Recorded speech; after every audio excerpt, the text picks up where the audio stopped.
Good afternoon friends, कैसे हैं आप लोग। आई होप आप सब अच्छे होंगे, आपकी स्टडी अच्छे से चल रही होगी। और स्कूल कॉलेज अभी बंद हैं, 15 मई तक बंद हैं, लेकिन फिर भी हम लोगों को अपनी जो स्टडी है वो कंटिन्यू रखनी है, क्योंकि जो स्थिति अभी चल रही है उसे तो हम नहीं बदल सकते, लेकिन हाँ उस परिस्थिति के अनुकूल हम खुद को ढाल जरूर सकते हैं। और किसी भी स्थिति में हमें अपनी जो स्टडी है वो नहीं रोकनी है, उसे प्रभावित नहीं होने देना है। तो यही क्रम आगे चलता रहे, आपकी स्टडी अच्छे से चलती रहे। अगर मैं कुछ उसमें हेल्प कर सकता हूँ तो ज़रूर करूँगा। और आपकी स्टडी को और इजी बनाने के लिए, आपकी हेल्प करने के लिए आज एक नई चीज़ लेके आया हूँ, जिसका नाम है सेंटेंस। जो आज की सीरीज है उसका नाम है सेंटेंस। ठीक है, तो सेंटेंस क्या है, कितने टाइप के सेंटेंस होते हैं, तो सेंटेंस को जानने से पहले थोड़ा सा हम बेसिक से जानते हुए चलेंगे। ठीक है, कैसे? जो एक सबसे छोटी इकाई होती है किसी भी भाषा के लिए, वो होती है उसकी जो स्वर ध्वनियां होती हैं, वो जो लेटर्स होते हैं वो। तो जो इंग्लिश लैंग्वेज है इसमें 26 लेटर्स हैं। कितने लेटर्स हैं? 26। ठीक है, 26 लेटर्स हैं। और जब ये 26 लेटर्स किसी अन्य लेटर के साथ में मिलते जुलते हैं तो वो एक वर्ड बन जाते हैं। क्या बन जाते हैं? वर्ड बन जाते हैं। और जब वर्ड आपस में मिलते हैं, वर्ड एक सही सीरीज में चलते हैं, सही सीरीज में लगते हैं, एक ऑर्डर में लगते हैं और अपना अर्थ देते हैं, तो वही जो एक ग्रुप होता है वर्ड्स का वो कहलाता है सेंटेंस। ठीक है, तो इन्हें हम विद डेफिनेशन भी जान लेते हैं कैसे है क्या है। ठीक है, तो जो सबसे छोटी इकाई है वो है लेटर। क्या है? लेटर। जो सबसे छोटी इकाई है वो है लेटर। अब लेटर कितने होते हैं? लेटर हैं 26। कितने लेटर्स हैं? 26। अब इन लेटर्स को कुछ अलग अलग जो कैटेगरीज हैं उनमें बांटा गया है। किस किस में? वोवेल्स, कंसोनेंट्स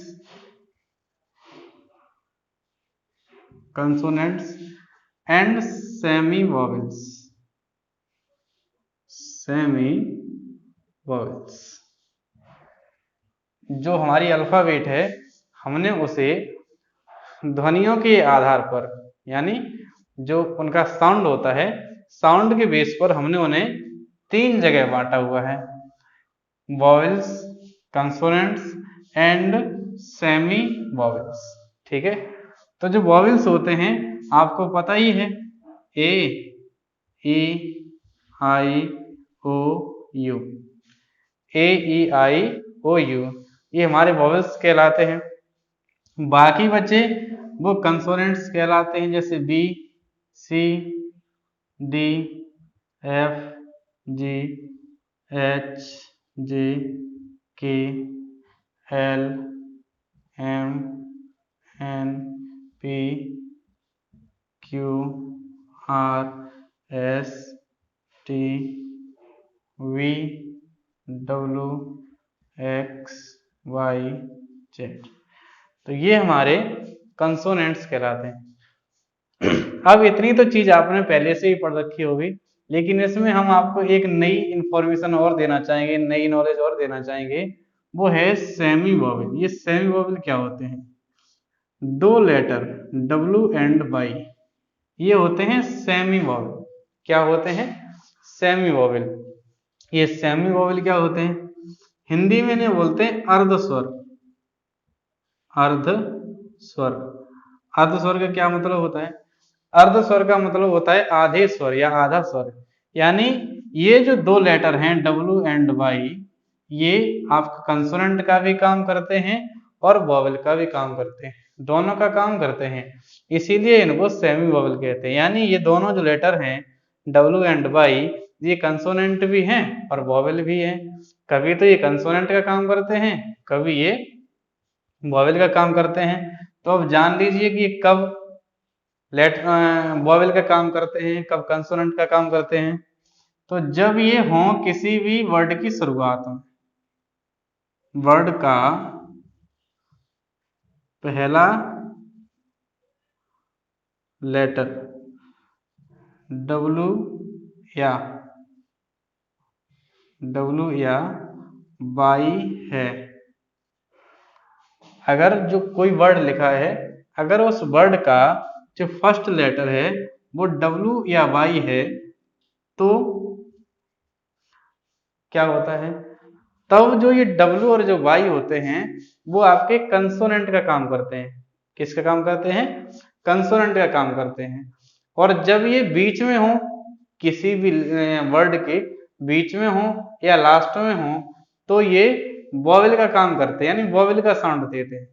तो यही इनका डिफरेंस है, ठीक है। सेमी वॉवेल यानी क्यों कहा जाता है, एक बार फिर समझ लीजिए। जो डब्लू और वाई हैं उनको सेमी वॉवेल इसलिए कहा जाता है कि जब वो किसी वर्ड के शुरुआत में होते हैं, बिगिनिंग में होते हैं, तो ये कंसोनेंट का साउंड देते हैं। जैसे बाई है तो बाई या का साउंड देगा, ठीक है। डब्लू है वो का साउंड देगा। लेकिन जब ये किसी वर्ड के बीच में या लास्ट में होते हैं तो ये वॉवेल का साउंड देते हैं, यानी वॉवेल का भी साउंड देते हैं और कंसोनेंट का भी साउंड देते हैं। इसीलिए इनको सेमी वॉवेल कहा जाता है, ये ठीक है। तो ये थी आपकी एक छोटी सी इंफॉर्मेशन जो हमारी अल्फाबेट है उसके बारे में। जो अल्फाबेट है हमारी, इसमें 26 लेटर्स हैं, जिसमें 5 वॉवेल्स हैं, 21 कंसोनेंट्स हैं, और जो डब्ल्यू वाई हैं ये आपके सेमी वॉवेल्स हैं, ठीक है। एक बार चाहें तो स्क्रीनशॉट ले लें, उतार लें, जो भी करें आपकी मर्जी है। अच्छा, अब जो ये 26 लेटर्स हैं, चलिए इसे साफ कर देते हैं तब देखते हैं। जो 26 लेटर्स हैं, अब इनके साउंड भी होते हैं। साउंड से मतलब समझ रहे हैं? साउंड से मतलब है जो इनसे निकलने वाली ध्वनियां होती हैं, क्योंकि जो हम बोलते हैं तो कोई ना कोई तो ध्वनि निकलती ही है, ठीक है। तो ये 26 लेटर्स होते हैं, ये 44 साउंड्स देते हैं। यानी ये जो 26 अक्षर होते हैं, 26 लेटर होते हैं, इनसे जो ध्वनियां निकलती हैं, जितने प्रकार की ध्वनियां निकलती हैं वो हैं 44, ठीक है। 44, उसमें से 20 तो वॉवेल साउंड है, 20 वॉवेल साउंड है, और 24 आपके कंसोनेंट साउंड है, ठीक है। 24 आपके कंसोनेंट साउंड है, ठीक। चलिए ये थी इंफॉर्मेशन आपकी अल्फाबेट की। चलिए अब देख लेते हैं आगे। तो ये तो थे हमारे लेटर्स ए से लेके जेड तक, और उनको वॉवेल कौन सा है, कौन सा कंसोनेंट है, उस कैटेगरी में हमने देख लिया है। अब बात आती है वर्ड की, ठीक है। लेटर हो गया आपका, लेटर हो गया। अब बारी आती है वर्ड की, कि वर्ड क्या होता है। WORD, वर्ड क्या होता है? तो वर्ड क्या होता है, अगर एज ए डेफिनेशन देखोगे तो एक group of letters, a group of letters which makes a complete sense या which gives a complete sense called word, ठीक है। ये एक बार हम इसकी डेफिनेशन लिखे दे रहे हैं, वर्ड की डेफिनेशन यहाँ पे हम लिख दे रहे हैं, क्योंकि जो छोटे बच्चे होते हैं उनको डेफिनेशन भी जरूर याद होना चाहिए, ध्यान रहना चाहिए, उनके लिए जरूरी होता है। इसलिए हम यहाँ पर डेफिनेशन भी लिखे दे रहे हैं। ए group of letters which makes a complete sense, complete sense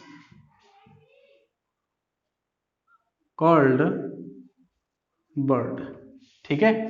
अब इस डेफिनेशन को देख लीजिए कैसे, क्या कह रहा है इसमें, ए ग्रुप ऑफ लेटर्स, यानी एक तो लेटर्स का ग्रुप होना चाहिए, जो अक्षर होते हैं उनका एक होना चाहिए ग्रुप, और दूसरी कंडीशन क्या है, विच मेक्स ए कंप्लीट सेंस, एक जो ग्रुप्स होते हैं, सॉरी जो लेटर्स होते हैं उनका एक ग्रुप होना चाहिए और उसका भी एक मीनिंग निकलना चाहिए, मीनिंगफुल होना चाहिए।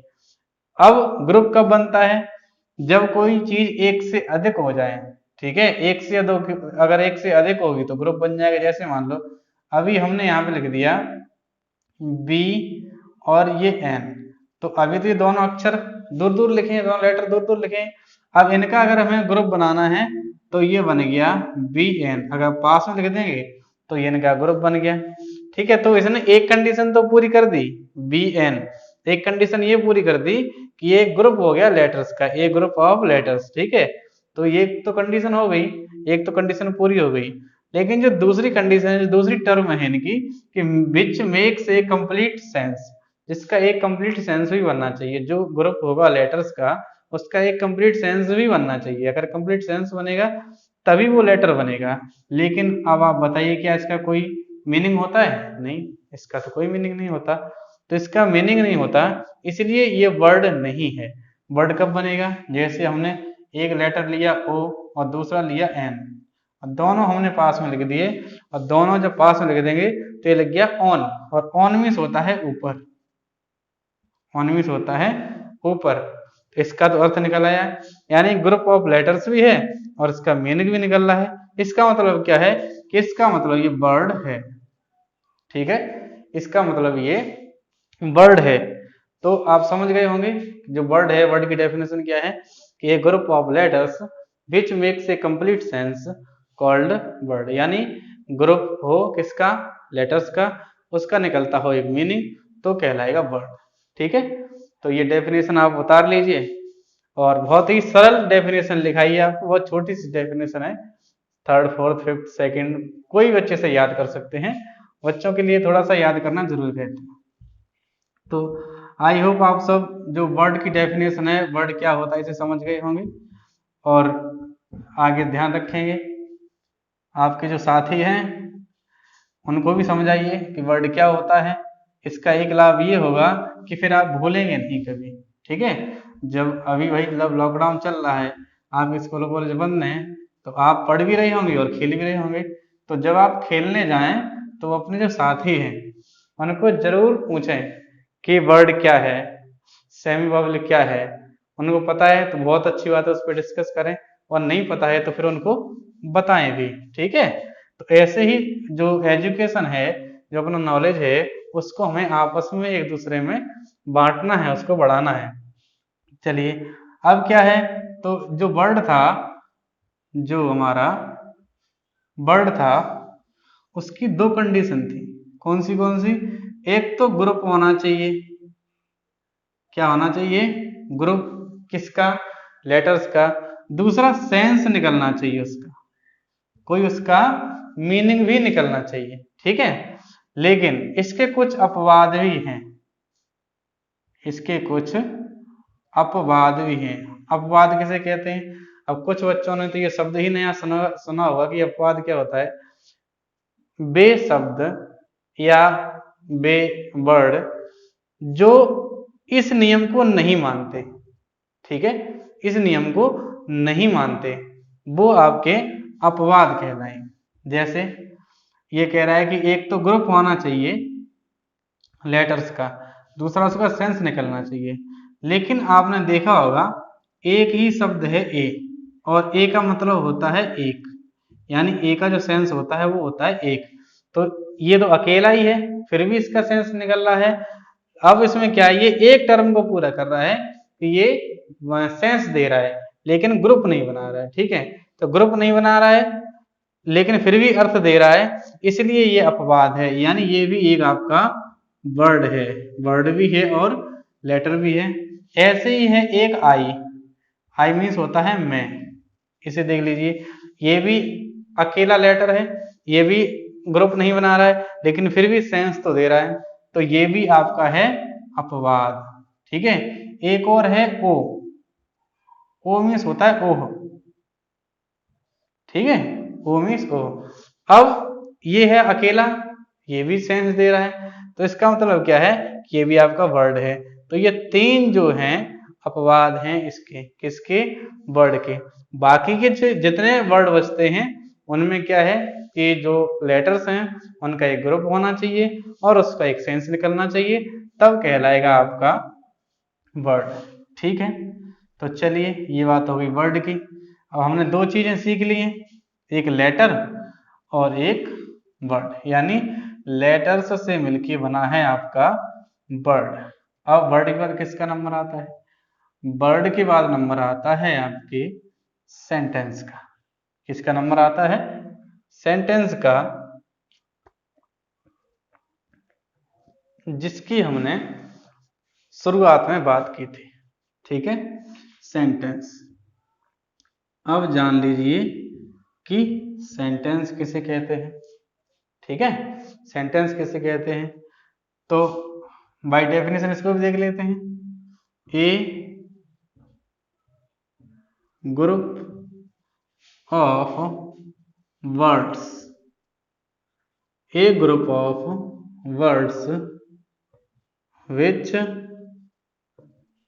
गिव्स, गिव्स कर लो या मिक्स कर लो जैसे आपका मन है, विच गिव्स अ कंप्लीट मीनिंग। ठीक है, कॉल्ड सेंटेंस। इसकी क्या टर्म है, क्या कंडीशन है इसकी? एक तो ये है कि आपका एक ग्रुप होना चाहिए, वो भी किसका? वर्ड्स का। ठीक है, वर्ड्स का तो होना चाहिए आपका ग्रुप, और उसका भी निकलना चाहिए कंप्लीट मीनिंग। ठीक है, क्या निकलना चाहिए? Complete meaning. अगर कंप्लीट मीनिंग निकलेगा, ग्रुप ऑफ वर्ड्स होगा, तो आपका कहलाएगा सेंटेंस। ठीक, चलिए देख लीजिए बाय एग्जाम्पल, इसको भी समझ लेते हैं। एक दो एग्जाम्पल देख लीजिए, जैसे he is a boy, he is a boy. अब इसमें ये देखिए कि ये भी एक वर्ड है, ये भी एक वर्ड है, ये भी एक वर्ड है, और ये भी एक वर्ड है, यानी ये चारों क्या हैं? वर्ड। और जब ये चारों वर्ड साथ में आ गए तो वर्ड्स का हो गया ये एक ग्रुप, और उसका भी निकल रहा है एक सेंस, तो ये आपका कहलाएगा सेंटेंस। ठीक है, यानी जो आपका ग्रुप है लेटर्स का, उसका एक निकल रहा है सेंस, इसलिए ये आपका सेंटेंस कहलाएगा। तो एक बार फिर डेफिनेशन को ध्यान में रखिए कि a group of words which gives a complete meaning called sentence, यानी वर्ड्स का एक ऐसा ग्रुप जो हमें कंप्लीट मीनिंग देता है, जिसका कंप्लीट मीनिंग निकलता है, आपका सेंटेंस कहलाता है। ठीक है, चलिए अब जो सेंटेंस है, ऐसे ही सेंटेंस जब ये ग्रुप में आ जाते हैं तो आपका पैराग्राफ बनता है, और जब कई पैराग्राफ एक साथ आ जाते हैं तो आपकी लैंग्वेज बनती है। ठीक है, तो अभी हम बात कर रहे हैं सेंटेंस की। किसकी बात कर रहे हैं? किसकी बात कर रहे हैं? सेंटेंस की। चलिए, तो ये थी आपकी सेंटेंस की डेफिनेशन। अब देख लीजिए सेंटेंस के काइंड। ठीक है, अब देख लीजिए सेंटेंस के काइंड। हेडिंग आप चाहे तो डाल सकते हैं अभी, चाहे बाद में। Kinds of sentence, kinds of sentence. ठीक है, जो फर्स्ट काइंड है वो है आपका एसर्टिव सेंटेंस। एसर्टिव सेंटेंस, इसी को हम डिक्लेरेटिव सेंटेंस और बोलते हैं, डिक्लेरेटिव सेंटेंस। ठीक है, इसी को बोलते हैं स्टेटमेंट, स्टेटमेंट। ठीक है, तो तीन नाम है इसके, चाहे तो आप इसे एसर्टिव सेंटेंस कह लीजिए, डिक्लेरेटिव सेंटेंस कह लीजिए, या आप इसे स्टेटमेंट कह लीजिए। बेसिकली इसमें होता क्या है, किसी भी बात के लिए हाँ या ना किया जाता है। ठीक है, जो ये सेंटेंस होते हैं आपके, इनमें किसी बात के लिए हाँ या ना किया जाता है। जैसे दो टाइप होते हैं एसर्टिव सेंटेंस के। फर्स्ट है आपका अफर्मेटिव, अफर्मेटिव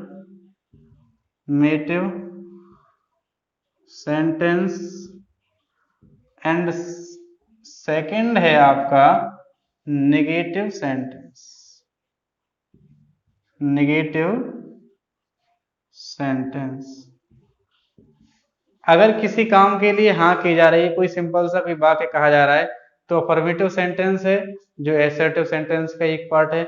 अगर किसी काम के लिए मना किया जा रहा है, किसी सेंटेंस में कोई चीज मना की जा रही है, तो आपका निगेटिव सेंटेंस है।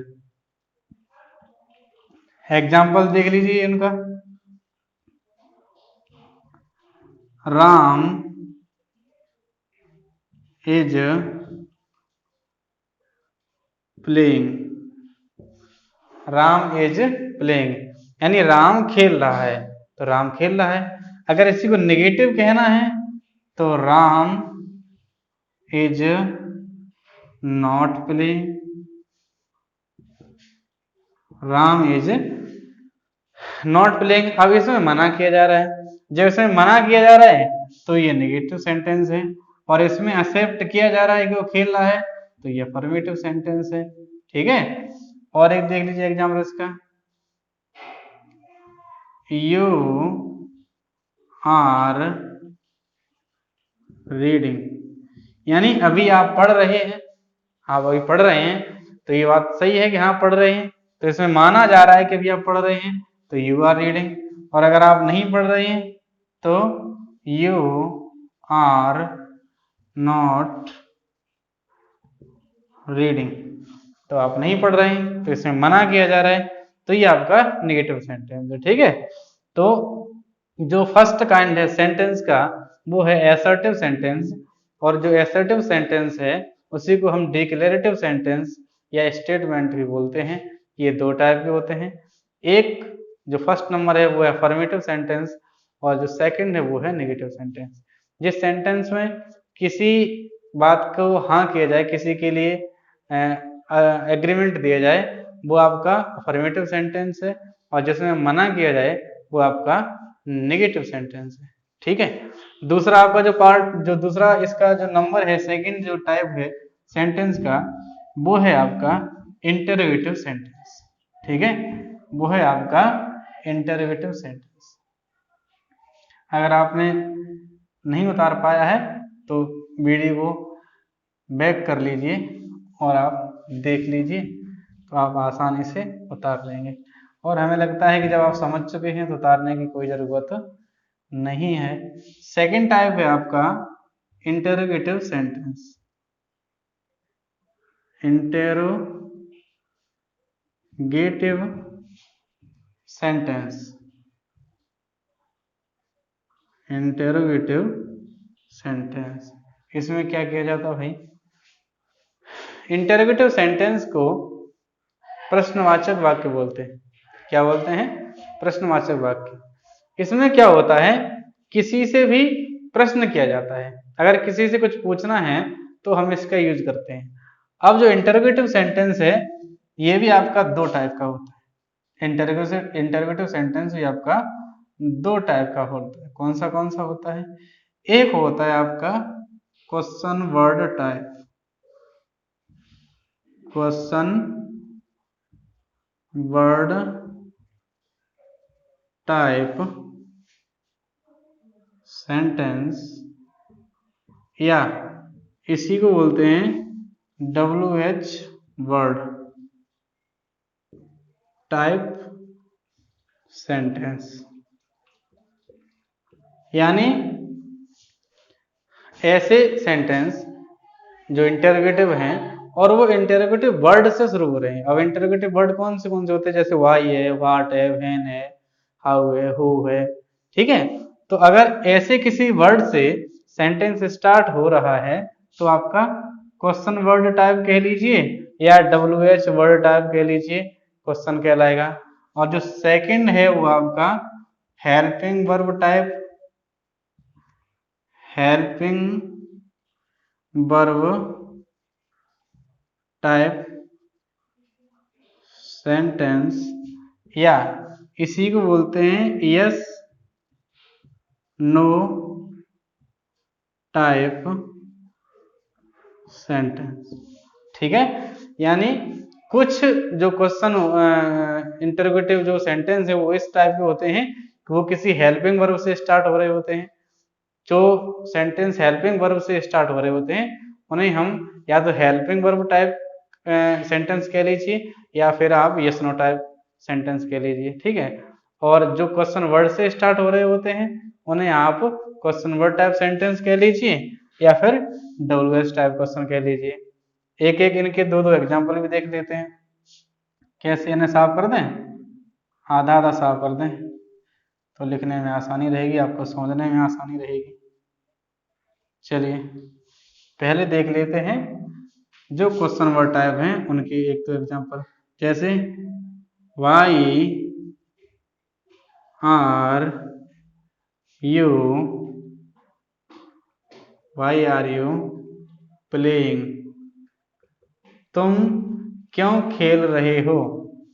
ठीक है, तुम क्यों खेल रहे हो, तो इसमें क्या है आपका जो WH वर्ड है वो शुरुआत में दे दिया गया है। ठीक है, दूसरा एक और एग्जांपल देख लीजिए इसका, When do you read, तुम कब पढ़ते हो। ठीक है, तुम कब पढ़ते हो, तो ये भी आपका जो है वो क्वेश्चन वर्ड से स्टार्ट हो रहा है, WH वर्ड से स्टार्ट हो रहा है, तो ये भी आपका क्वेश्चन वर्ड टाइप सेंटेंस है। ठीक है, ऐसे कई एग्जांपल होते हैं जो इन वर्ड से शुरू होते हैं, जैसे how are you, where are you going वगैरह। अब देख लीजिए हेल्पिंग वर्ब वाले, जैसे do you go to school, do you go to school, क्या तुम स्कूल जाते हो, क्या तुम स्कूल जाते हो। तो इसमें क्या है आपको आंसर यस या नो में देना रहेगा। ठीक है, या तो या आप यस में देंगे या फिर नो में देंगे। तो वे सेंटेंस जो आपके हेल्पिंग वर्ब से स्टार्ट होते हैं, जैसे have you eaten the food, क्या आपने खाना खा लिया है। ठीक, क्या आपने खाना खा लिया है, तो ये भी सेंटेंस देखिए आपका हेल्पिंग वर्ब से स्टार्ट हो रहा है, जो आपकी हेल्पिंग वर्ब है हैव वहां से शुरू हो रहा है।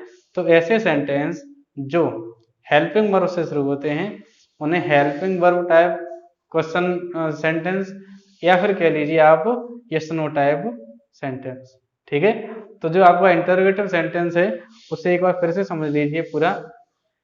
इंटरोगेटिव सेंटेंस जो होते हैं उनके द्वारा प्रश्न पूछने का काम किया जाता है, और ऐसे सेंटेंसेस के लास्ट में इंटरोगेटिव मार्क लगा रहता है। ये दो टाइप के होते हैं, एक क्वेश्चन वर्ड टाइप, दूसरा यस नो टाइप। यानी जो हेल्पिंग वर्ब से शुरू होते हैं वो यस नो टाइप होते हैं, और जो क्वेश्चन वर्ड से शुरू होते हैं वो आपके क्वेश्चन वर्ड टाइप सेंटेंस होते हैं। ठीक है, तो इसे चाहो तो उतार लीजिए या इसका स्क्रीनशॉट लीजिए, जो भी आपको करना है कर लीजिए। अब देख लेते हैं तीसरा वाला, साफ कर दें पहले से,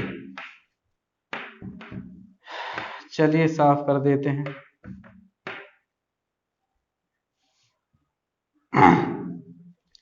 तीसरा है टाइप आपका इंपरेटिव सेंटेंस। कौन सा है, इंपरेटिव सेंटेंस। इसमें क्या होता है,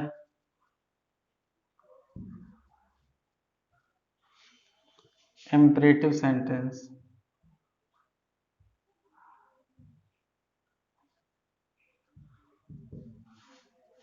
इंपरेटिव सेंटेंस। ठीक है, अब देखिए इसमें क्या होता है इंपरेटिव सेंटेंस में, ऐसे सेंटेंस जिनमें या तो कोई सलाह दी जाती है, कोई प्रार्थना की जाती है, कोई आदेश दिया जाता है, कोई निर्देश दिया जाता है, कोई सुझाव दिया जाता है, आपके इंपरेटिव सेंटेंस कहलाते हैं। ठीक है, क्या दिया जाता है इनमें, या तो ऑर्डर दिया जाता है या एडवाइस दी जाती है। ठीक है, या रिक्वेस्ट की जाती है, या सजेशंस दिए जाते हैं। ठीक है, तो ऐसे जो सेंटेंस जिनमें कमांड दी जाती है, ऐसे मान लीजिए इनका एक नाम और है कमांड सेंटेंस, जो इनमें क्या होता है, कमांड दी जाती है। ठीक है, अब इनकी पहचान क्या है, एक तो ये जो आपके रिक्वेस्ट वाले होंगे, ठीक है, जो रिक्वेस्ट वाले होंगे उनकी शुरुआत में या तो प्लीज लगा रहेगा या काइंडली लगा रहेगा।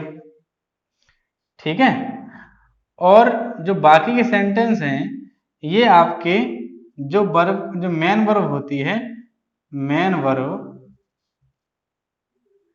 उसकी फर्स्ट फॉर्म से स्टार्ट होते हैं।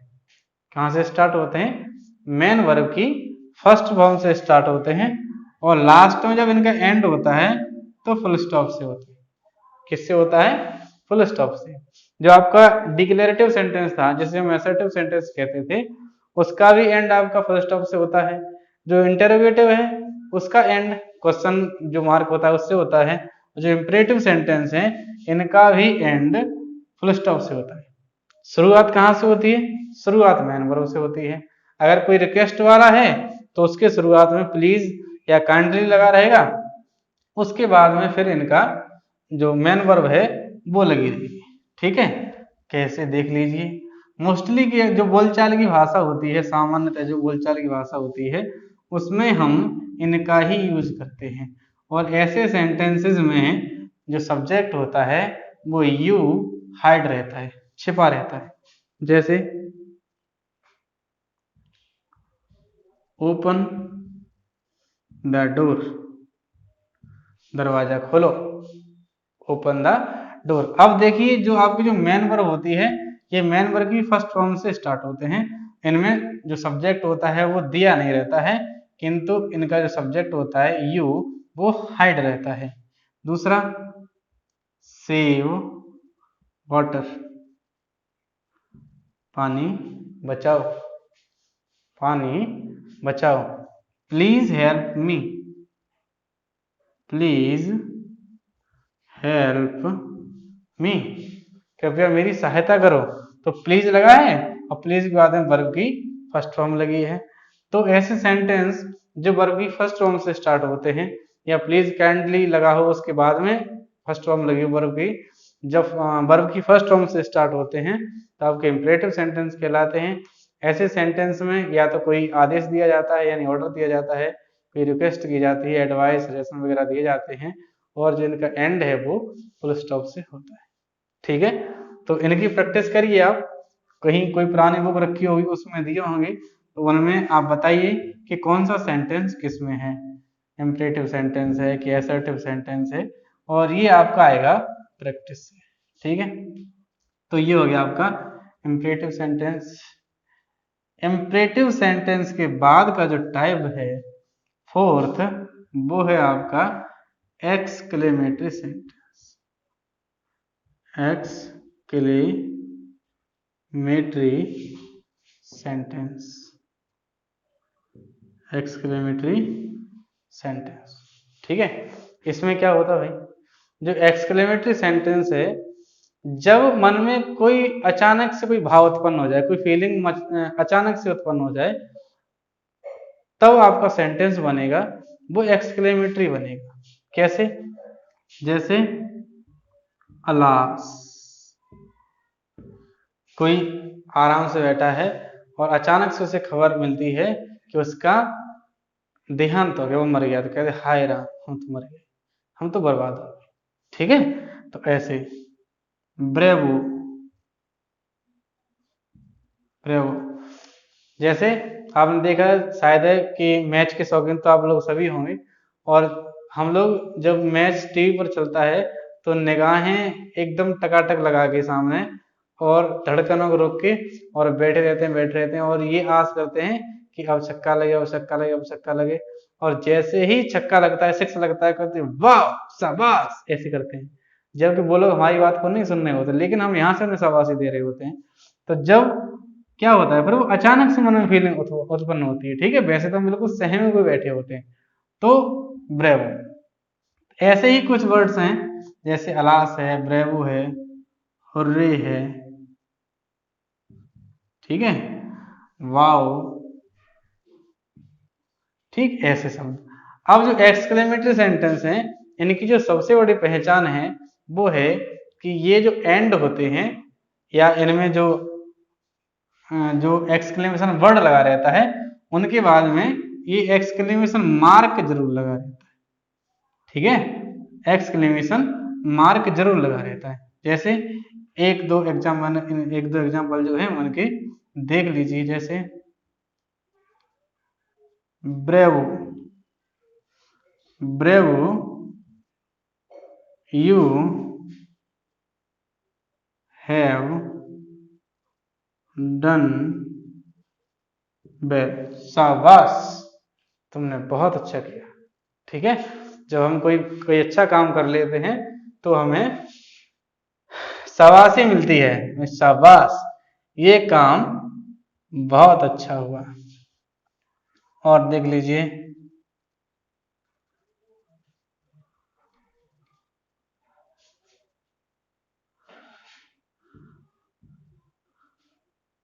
अलास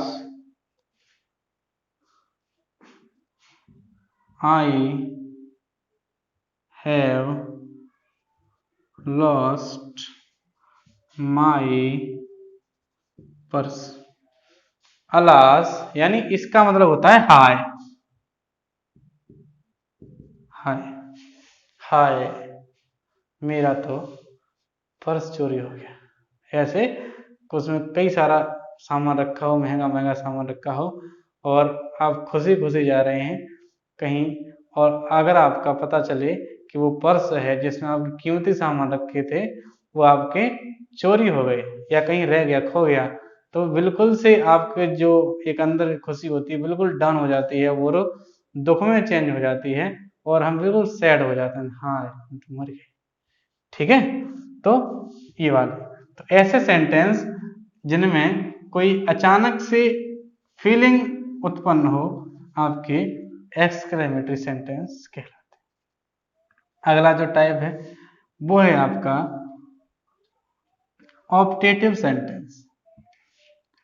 ऑप्टेटिव सेंटेंस, ये देख लीजिए इनमें क्या है, ऑप्टेटिव सेंटेंस। ऑप्टेटिव सेंटेंस इनमें क्या होता है, इनमें किसी दूसरे के लिए दुआ, बद्दुआ, प्रार्थना, आशीर्वाद, ठीक है, ये सारी चीजें की जाती हैं। कोई इच्छा, इन्हें हिंदी में कहते हैं इच्छा सूचक वाक्य, जो एक इच्छा होती है वो प्रकट की जाती है। ठीक है, जैसे हम किसी के लिए दुआ मांगते हैं, कोई बद्दुआ मांगता है किसी के लिए, किसी को कोई आशीर्वाद देता है, कोई किसी के लिए प्रार्थना करता है, तो वो सारी चीजें इनमें आती हैं। ठीक है, विश है आपका, प्रे है, ब्लेस है, कर्स है, ठीक है, आदि। जैसे एग्जाम्पल देख लीजिए, may God bless you, may God bless you, यानी भगवान तुम्हें सद्बुद्धि दे, मे गॉड ब्लेस यू। ऐसे सेंटेंस क्या होता है, मे से स्टार्ट होते हैं। कहां से स्टार्ट होते हैं, मे से। और एक देख लीजिए, may you live long, may you live long. ठीक है, गांव में जो जो बूढ़ी दादी टाइप होती हैं वो कहती हैं भगवान करे तुम्हारी खूब लंबी उम्र हो है, तो उसका मतलब है मे यू लिव लॉन्ग। ठीक है, तो जब कोई दुआ की जाए किसी के लिए, बद्दुआ की जाए किसी के लिए, प्रार्थना की जाए किसी के लिए, कोई इच्छा प्रकट की जाए, ऐसे सेंटेंस को हम ऑप्टेटिव सेंटेंस कहते हैं। ठीक है, तो जो इस सेंटेंस का चैप्टर है वो यहीं पर समाप्त होता है। और आई होप कि ये आपके समझ में आए होंगे, और अगर समझ में नहीं आए हैं या कम आए हैं तो आप वीडियो को फिर दोबारा से देखिए। और मैं सजेस्ट करूँगा कि आप जो आपकी बुक है, बुक को भी साथ में रखिए। बुक को और वीडियो को, दोनों को अगर आप एक तालमेल से देखेंगे तो चीज़ें आपके बहुत अच्छे समझ में आने वाली हैं। ठीक है, तो अगर आपको ये वीडियो अच्छा लगा है, थोड़ी बहुत आपकी हेल्प की है इस वीडियो ने, तो इस वीडियो को लाइक कीजिए और हमारे चैनल को सब्सक्राइब कीजिए। धन्यवाद।